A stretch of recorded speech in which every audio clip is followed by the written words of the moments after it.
আসসালামু আলাইকুম। আমরা অনেকেই কম্পিউটারে ফন্ট ইনস্টল করতে পারি না। এটা আমাদের অনেক সময় ঝামেলায় পড়তে হয়। আমরা অনেক সময় ডিজাইনে নানারকম ফন্ট ইউজ করতে চাই, কিন্তু আমরা পারি না, কারণ কিভাবে এটা ইনস্টল করতে হয় সেটা আমাদের জানা নেই। তো আজকে কিভাবে ডাউনলোড থেকে ইনস্টল করতে হয় যে কোনো ফন্ট তাই নিয়ে কথা বলবো। তো প্রথমত আমরা গুগল ফন্ট থেকে একটা ফন্ট ডাউনলোড করব। তো এখানে এই ডাউনলোড ফ্যামিলিতে ক্লিক করার পর এটা ডাউনলোড শুরু হবে। এই ফন্টটা ধরুন আমি ইনস্টল করতে যাচ্ছি আমার কম্পিউটারে, আমি ইউজ করব কোনো জায়গায়, এই জন্য আগে ইনস্টল করতে হবে। তো দেখতে পাচ্ছেন ডাউনলোডটা ডান। এখন এটা ইনস্টল করব কিভাবে? এই জন্য প্রথমে এটাকে আমরা আনজিপ করব, যেহেতু এটা জিপ আছে তো এটাকে আমরা আনজিপ করে নিব। তো রাইট ক্লিক করে আমরা এখানে এক্সট্রাক্ট অলে ক্লিক করার পর এক্সট্রাক্টে ক্লিক করব, দেন এটা আনজিপ হয়ে যাবে। এখন এই যে ফন্টের আপনার একটা যে ফাইল দেখতে পাচ্ছেন ওটা মূলত আমরা ইনস্টল করব। তো কীভাবে করব?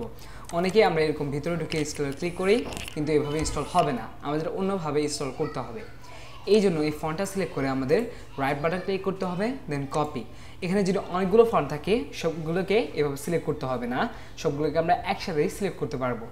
এখন সিলেক্ট করার পর আমাদের কোথায় যেতে হবে? দিস পিসিতে, তারপরে লোকাল ডিস্ক, তারপরে উইন্ডোজ, তারপরে ফন্টস এই অপশানে।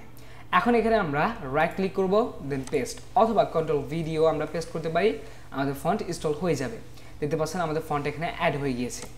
এখন এটা আমাদের অ্যাড হয়েছে কিনা আমরা বুঝবো কীভাবে?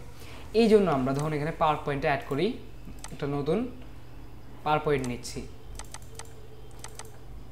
তো এখন এই যে ফাইল এখানে আমরা লিখে দেখবো যে আমাদের লেখাটা অ্যাড হয়েছে কিনা। এর আগে আমাদের কিন্তু ফন্টের নামটা জানতে হবে।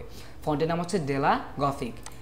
তো এখন আমরা কিছু একটা লিখবো, ধরুন এখানে লিখছি আমার চ্যানেল ফাতিন হোমটেক। এখন এখানে আমরা ফন্টটা সিলেক্ট করবো ডেলা গথিক 1, এটা দেখতে পাচ্ছেন আমার ফন্টটা কিন্তু অ্যাড হয়ে গিয়েছে। এবং এভাবে আপনার যে কোনো ফন্ট অ্যাড করতে পারেন আপনার পিসিতে।